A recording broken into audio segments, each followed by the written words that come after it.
الحمد لله كفى وسلام على عباده الذين اصطفى أما بعد فقد قال الله تبارك وتعالى في كلامه المجيد والفرقان الحميد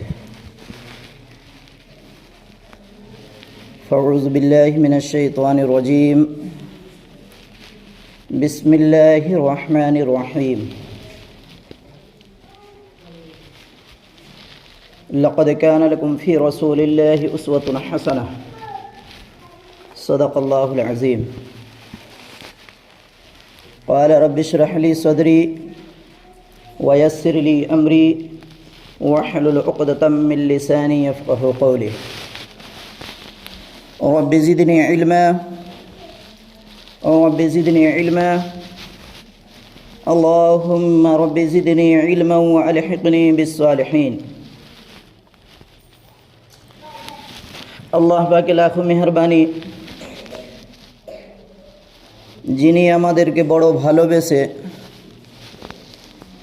আজকে এই পবিত্র জুম্মা দিন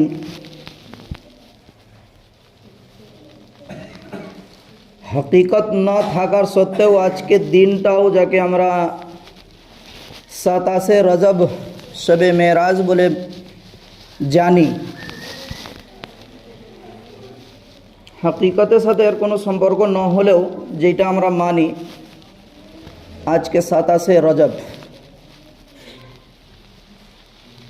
আল্লাহ পাক আমাদেরকে সমস্ত দুনিয়াদারি থেকে বাঁচিয়ে নিয়ে এসে নিজে ঘরে নিজে ইবাদতের জন্য ডেকেছেন, আমরা আসতে পেরেছি। তার জন্য আল্লাহ রাব্বুল আলামিনের শুকরিয়া আদায় করি, বলি আলহামদুলিল্লাহ।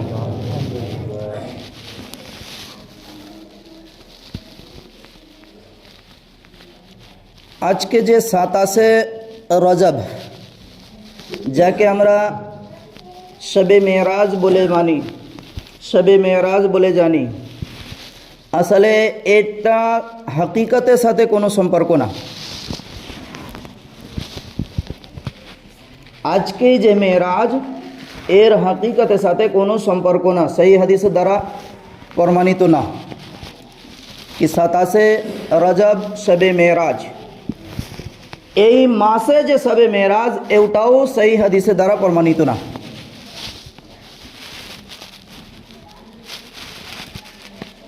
বাতানালে লোক বলবে কি মা মানলাম কি নতুন নতুন কথা শুনছি, এতদিন আমরা করে এসছি, আজকে এটা আবার নতুন হলো কি না পাওয়া যাচ্ছে না। মেরাজ পাওয়া যাচ্ছে কিন্তু এই মাসে এই তারিখে পাওয়া যায়নি,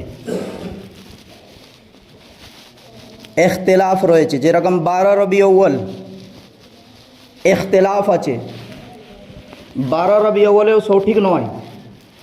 বেশিরভাগ উলামায়ে কেরামদের মত এটা কি হ্যাঁ 12 রবি আউয়াল, কিন্তু ওর মধ্যেও এখতেলাফ রয়েছে, সন্দেহ রয়েছে, 12 না 9 আরও অন্য অন্য ডেট দিয়েছেন উলামায়ে কেরাম। কিন্তু এইটা শবে মেরাজে কোনো হাদিসের দ্বারাই প্রমাণিত নয় কি 27 রজব শবে মেরাজ, এটা কোনো সেই হাদিসের দ্বারা প্রমাণিত নয়।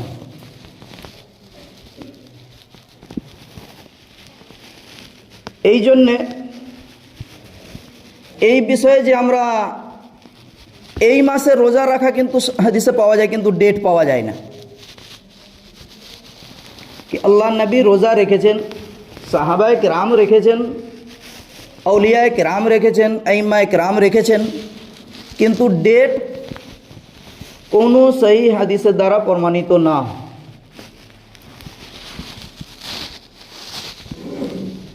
আর এইখান থেকে কিছু কথা শুনেও মানুষ বাইরে যে খুব লাফালাফি করে, চায়ের দোকানে আড্ডাতে যে লাফালাফি করে, এইটা বললো দেখাতে পারবে, এইটা বললো দেখাতে পারবে।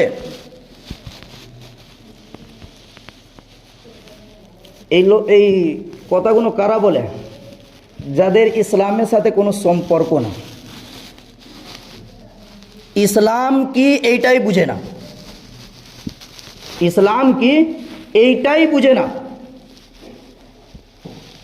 কারণ আমি আগেও বলেছি,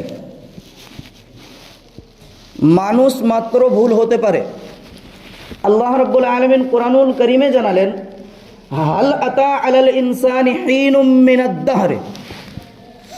29 পারায় সূরা দাহরের প্রথম আয়াতটি আল্লাহ পাক বলছেন, আমি মানুষকে নোংরা জিনিস দিয়ে এবং নোংরা জায়গা থেকে আমি সৃষ্টি করেছি। মানুষ মাত্র ভুল হতেই পারে। আমি আগেও বলেছি, হয়তো কোনো ভুল যদি হয়ে যায় আমার দ্বারা ভুল হতেও পারে, তবে 100 বার চিন্তা ভাবনা করে তবে এখানে উঠি, এমনি উঠি না। ইমামতি করি, কিন্তু এখনও কোনো সন্দেহ হলে আমি এখনও জিজ্ঞাসা করে, মশলা জিজ্ঞাসা করে তবে এখানে বসি। এখনও আমার ওস্তাদকে জিজ্ঞাসা করে বসি। আমি কোনো বড় আলিম না।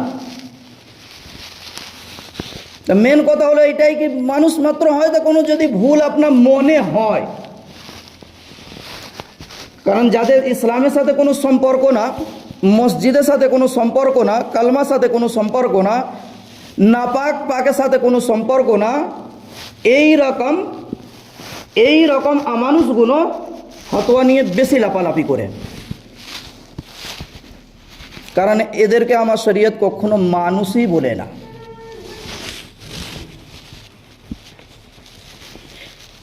মানুষই বলে না। মানুষ হলো তারা হক না হককে বুঝে যারা।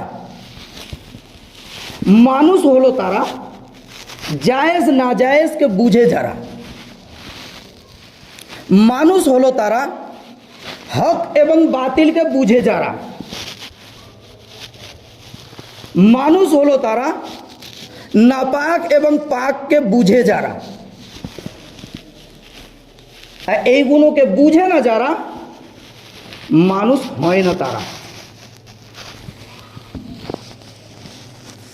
কোরআনেও দলিল আগেও দিয়েছি।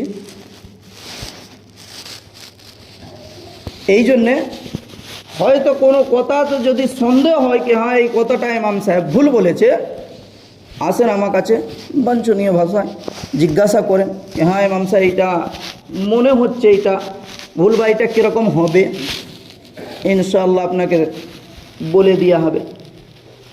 কিন্তু এই যে চায়ের দোকানে বসে, পানের দোকানে বসে, মোর মাথায় বসে এই যে ফতোয়াবাজি, এইটা ঈমান চলে যাওয়ার রাস্তা। কারণ শরীয়ত বলেছে ওয়াইজা খাতাবাহুমুল জাহিলুনা ক্বালু সালামা। আর চায়ের দোকানে বসলে যখন ফতোয়া শুরু হয় না, এমন এমন ফতোয়া বেরোবে কি মুলি সাহেব বলে কি সালা 15 বছর পরেও এই ফতোয়া পায়নি কখনো। এরা কোথা থেকে পায়? মাঝে মাঝে যাই তো দেখি, শুনতে পাওয়া যায় খুব তর্ক বিতর্ক চলে। তো এই জন্যে আল্লাহ পাক এটা বললেন ওয়াইজা খাতাবাহুমুল জাহিলুনা ক্বালু সালামা। 19 পারায় সূরা শুআরা, রুকু নম্বর 3 হবে, আয়াত নম্বর বলতে পারছি না, কারণ আমি বক্তা নাকি আমি আয়াত দেখে রাখি। মূর্খ যখন তর্ক করবে তাকে সালাম দিয়ে তার কাছ থেকে সরে এসো, তা নাহলে তোমার সত্যটাও ঢাকা পড়ে যাবে, সত্যটাও বাকি থাকবে না। তা মূর্খদের যত ফতোয়া, যত তর্ক বিতর্ক বাজে জায়গাতেই। এই জন্যে এটা বারবার বলি, শুধু আমাদের দ্বারা নয়, কারোর দ্বারায় যদি কোনো ভুল মনে হয় তাকে যে জিজ্ঞাসা করবেন, তার উপরে কথা বলবেন। যদি এরকম না করেন, পিছনে কথা বলেন, একেই বলা হয়েছে গীবত, একেই বলা হয়েছে মুনাফিক। মুনাফিক কখনো জান্নাতে যাবে না।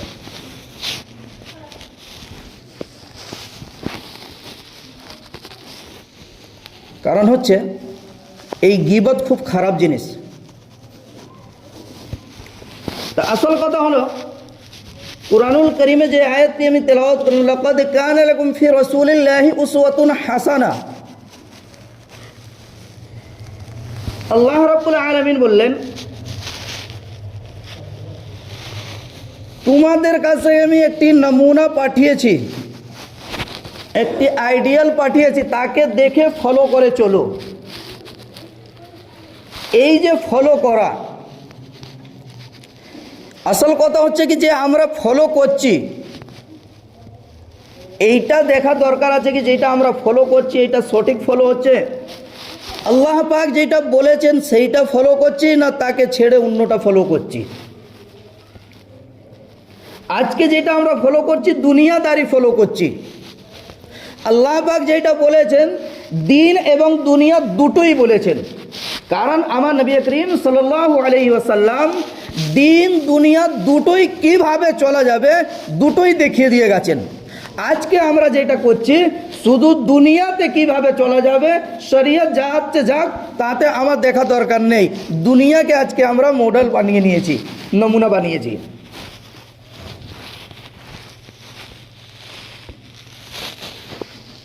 এই জন্যে আজকে আমাদের মধ্যে দিন নেই, কারণটা এইটাই কি আজকে আমরা দুনিয়াকে ফলো করে চলেছি। দিনকে ফলো না করার কারণে আজকে আমরা অন্ধকারের মধ্যে পড়ে রয়েছি। যদি দিন থাকতো, আমার মধ্যে যদি দিন থাকতো তাহলে সঠিক তথ্যটা বোঝা যেত কি 27শে রজব যাকে আমরা শবে মেরাজ বলে জানি এটা সঠিক আছে না ভুল আছে, এইটা জানা যেত।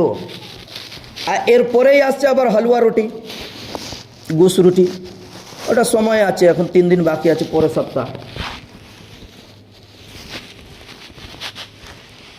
কারণ হচ্ছে কি আমাদের কাছে দিন শেখার জন্য সময় একদমই নেই। যে দিন শিখব, এই দিন শেখার জন্যে, শরীয়ত বুঝার জন্যে, ইসলামকে বুঝার জন্যে আমাদের কাছে সময় নেই। দুনিয়াদারিতে দিনের পর দিন, সপ্তাহ পর সপ্তাহ, মাসে পর মাস কেটে যাবে, অসুবিধে কিছু হবে না, কিন্তু দিন শেখার জন্য আমার কাছে সময় নেই।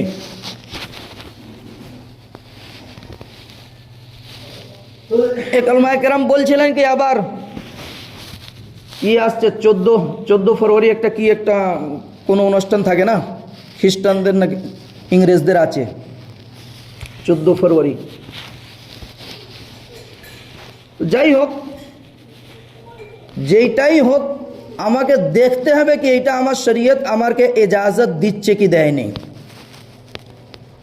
আসল কথা হচ্ছে কি শরীয়ত আমাকে দেখতে হবে, কারণ আমার নবী করিম সাল্লাল্লাহু আলাইহি ওয়াসাল্লাম সমস্ত তরিকা আমাকে দেখিয়ে দিয়ে গেছেন, কিভাবে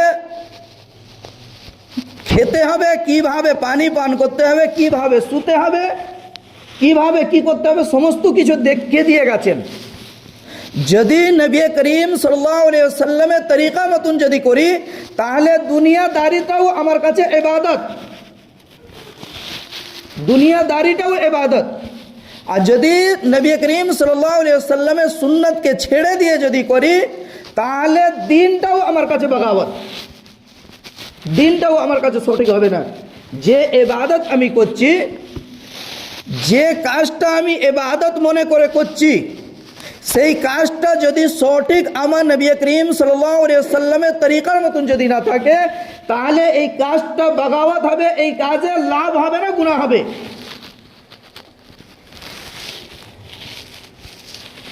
মান রাগিবা মিন সুন্নতি ফালাইসা মিন্নি, নবী করিম সাল্লাল্লাহু আলাইহি ওয়াসাল্লাম বলছেন কি যে আমার তরিকা মতন কাজ করে সে আমার উম্মত হবে, যে আমার তরিকা মতন কাজ করবে না সে আমার উম্মত কখনো হতে পারবে না।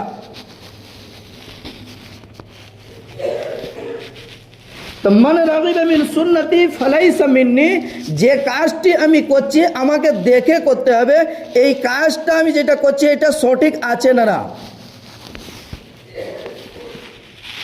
কারণ আমার তরিকা এটাই ছিল কি নবী করিম সাল্লাল্লাহু আলাইহি সাল্লামকে সামনে রেখে করা।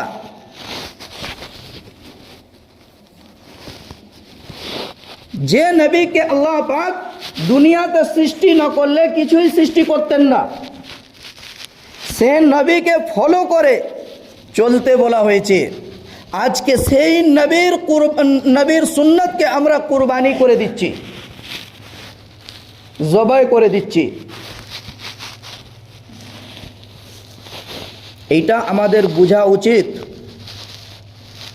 এইটা আমাদের বোঝা উচিত কি কোন জায়গাটাতে আমি সময় খরচা করলে, কোন জায়গাটাতে আমি সম্পদ খরচা করলে আমার লাভ হবে, এইটা আমার বোঝা উচিত। এর মধ্যে কামিয়াবি আছে, এর মধ্যে কামিয়াবি আছে। সাহাবায়ে কেরামদেরকে अगर কেউ খুঁজতে এলে বাড়িতে যে জিজ্ঞাসা করত, সালাম দিয়ে বাড়িতে ধাক্কা দিয়ে জিজ্ঞাসা করত যে অমুক কোথায়, তখন বাড়িতে বিবিরা বলে দিত মসজিদে যান, মসজিদে পাওয়া যেত। সাহাবাদের কাজ না থাকলে মসজিদে থাকতো, আমাদের কাজ না থাকলে চায়ের দোকান না হলে ক্লাব ঘর। আমরা কতটা পাক্কা পুখ্তা ঈমানওয়ালা, মজবুত ঈমানওয়ালা চিন্তা করে দেখি।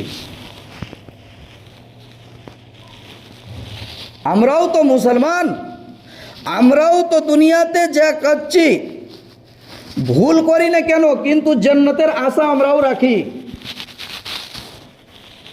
সেই সাহাবায়ে কেরাম কাজ না থাকলেই মসজিদে ঢুকে পড়তেন, হয় কোরআনে তেলাওয়াত করতেন না হলে দিনে আলোচনা করতেন। আজকে এই সময়টুকু আমাদের কাছে নেই। মানুষ যদি বলতেও যায় কি ভাই চলো নামাজের দিকে, তাকেও নোংরা চোখে দেখে। মানুষ যখন দিনের কথাও বলতে যায় তাকেও নোংরা চোখে দেখে। মানুষ যখন হক কথা বুঝাতে যায় তাকেও এরা নোংরা চোখে দেখে। এই নোংরা চোখে ইবলিস ছাড়া অন্য কেউ দেখে না। কারণ ইবলিসের কাজই হলো কি দিন থেকে সরিয়ে আনো। ইবলিসের কাজই হলো দিন থেকে সরিয়ে আনো, দিনের উপরে চলতে দেওয়া যাবে না। আজকে যে কাজটা আমি করছি নিজেরাই চিন্তা ভাবনা করে দেখি যে এই কাজটা যে আমি করছি এইটা কি সঠিক আছে না ভুল আছে। শুধু ওয়াজ শুনে নিলে হবে না, ওয়াজ করলে হবে না, আমল করলে তবে লাভ হবে। আমল ছাড়া কখনো লাভ হবে না। আসল আমল দরকার আছে। তো সাহাবায়ে কেরাম সময় কাটাতেন কোথায়? মসজিদে। সাহাবায়ে কেরামদের সময় কাটতো, ফালতু সময় কাটতো মসজিদে। কখনো বাইরে বসে অন্য জায়গাতে আড্ডাতে কাটাতেন না, বসেই মসজিদের ভিতরে বসেই দিনে আলোচনা করতেন। আজকে আমাদের কাছে সে সময় নেই। সাহাবারা খরচা করলে কোথায় করতেন? মসজিদে করতেন, গরিব ইয়তিম মিসকিনদের উপরে করতেন। আজকে তো আমাদের কাছে মসজিদেরও জুম্মা দিনে যে কটো ঘোরানো হয় ওতেও দেওয়ার মতন ক্ষমতা থাকে না। 1 টাকা দিচ্ছে, 2 টাকা দিচ্ছে, বাড়িয়েও দিচ্ছেন। অত লোক থাকা সত্ত্বেও, এখানকার কথা বলছি, সব জায়গার একই, 100-150 টাকা উঠছে। কিন্তু এই টাকা দেওয়াটাকে আল্লাহ রাব্বুল আলামিন কুরআনুল কারীমে জানালেন, মান জাআ বিল হাসানাতি ফালাহু আশরু আমসালিহা। 1 টাকা দিলে 10 টাকা পাবে, আল্লাহ পাকের হুকুম। কিন্তু আজকে নাসাতে ডুবে আছি, নাসাতে ডুবে আছি, তিরঙ্গা খেয়ে, পান খেয়ে, চা খেয়ে একদম উড়িয়ে ফেলছি। কিন্তু মসজিদের দিয়াওয়ালায় খুবই কষ্ট হয়। কিন্তু সাহাবারা কি করতেন? খুঁজতেন কি কোথায় দিতে হবে, কোথায় দিতে হবে। সাহাবাদের জামানায় খুবই গরিব ছিলেন তিনারা, কিন্তু তাতেও দিয়ার লোক ছিল, নেওয়ার লোক ছিল না। আজকে আমাদের কি আছে? নেওয়ার লোক আছে, দেওয়ার লোক নেই। তো আসলে আমাদেরকে তো এইটা দেখতে হবে কি যেটা যেখানে খরচা করছি এর লাভটা কি হবে, যে খরচাটা করছি এর লোকসানটা কি হবে, এইটা দেখে খরচা করা দরকার ছিল। এরও হিসাব হবে আল্লাহ রাব্বুল আলামিনের দরবারে, এরও হিসাব হবে আল্লাহ রাব্বুল আলামিনের দরবারে। কোথা থেকে কামিয়েছেন, কোথায় খরচা করেছেন, কোথায় খরচা করেছেন যখনই হিসাব আসবে তখনই হবে মুখে গুটকা রেখেছি আর থু করে দিয়েছি।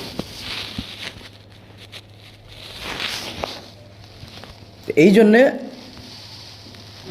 আমরা দুনিয়াতে যে সময়টা পেয়েছি, যে সুযোগ পেয়েছি, যে হায়াত পেয়েছি, আসল আখরতকে কামিয়ে নেওয়ার জন্যে, আখরতকে কামিয়ে নেওয়ার জন্যে, আখরতকে কামানোর জন্যে দুনিয়াতে আমাদেরকে কষ্ট করতে হবে। কষ্টটা কি? আল্লাহ পাকের হুকুম, নবী তরিকা, বাস এই দুটো জিনিসই আছে। আল্লাহ পাকের হুকুম, নবী তরিকা, এই দুটো জিনিসকে যদি আমরা দুনিয়াতে যদি ফলো করে চলি তাহলে দুনিয়াও কামিয়াব হবে, আখরাতও কামিয়াব হবে। আল্লাহ পাক এইটা বলেন নাকি সবসময় আমার জিকির করতে থাকো, না। ফাইজা কুজিয়াতিস সালাতু ফান্তাশিরু ফিল আরদি ওয়াবতাগু মিন ফাজলিল্লাহ, বারবারই বলা হচ্ছে। আল্লাহ পাক বলেন আমার ইবাদত করো এবং রিজকের তালাশে বেরিয়ে পড়ো, মেহনত করো, বরকত দেনেওয়ালা আমি, তুমি মেহনত করো। মসজিদকে দুটো মানুষ থেকে বাঁচানো আল্লাহ নবী বলে দিয়ে গেছেন, এক পাগল, দ্বিতীয় শিশু বাচ্চাকে। যার মধ্যে জ্ঞান নেই তাকে মসজিদে আনা চলে না, যার মধ্যে জ্ঞান নেই তাকে মসজিদে আনা চলে না। এক হচ্ছে পাগল, যাকে আমরা বাংলাতে খেপা বলি, দ্বিতীয় হচ্ছে নাদান বাচ্চা। এখন অত আদরে হয়ে গেছে, কারণ ফ্যাক্টরিতে তো অত কমজোর ফ্যাক্টরি হয়ে গেছে কি প্রোডাক্ট একটা থেকে দুটো থেকে বেশি বেরোচ্ছে না, আদরে বেশি হয়ে গেছে। এই আদরটা যে বাঁদর হয়ে পড়ে, যে জুতো যখন মারে তখন গার্জিয়ান বুঝতে পারে কি আমি কি ভুল করেছিলাম।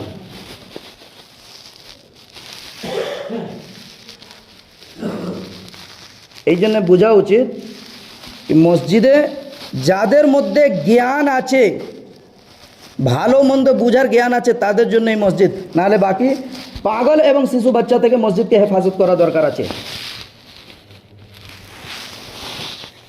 এই ফতোয়ার ফটসন হঠাৎ বার করবেন না কি আল্লাহ নবীর ঘাড়ে চেপেছিল হযরত হাসান হুসেন, এই ফতোয়াটা বার করবেন না। কিছু দালায়েল আছে খাস, কিছু দালায়েল আছে আম। হযরত হাসান হুসেন আল্লাহ নবী যে ঘাড়ে চেপেছিলেন নামাজে, আল্লাহ নবী সিজদা লম্বা করে দিয়েছিলেন, এটা সঠিক হাদিস। কিন্তু আল্লাহ নবী তারপরে যে বুঝিয়ে দিলেন একবারে এটা পাওয়া যায়, বারবার এটা পাওয়া যায়নি। আজকে আমরা কি করছি? বারবার কি ঘাড়ে চেপে যেতেন নাকি? এই জন্য এইগুলো বোঝা উচিত कि आदरे बच्चा के जे निये आसছেন आदरे बच्चा के अरबी शिखाना दरकार আছে এইটা বলা কেউ যায় না এইটা বলা কারো মনে পড়ে না মসজিদে চলো যত ঝামেলা হবে চলো মসজিদে চলো এই জাতি কবে বুঝবে এই জাতি আর কবে বুঝবে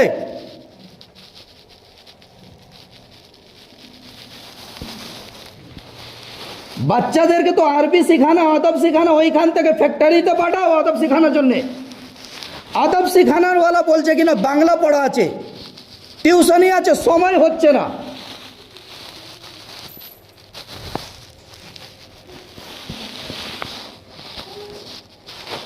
আল্লাহ এরকম পাগল থেকে আমাদের সকলকে হেফাজত করুন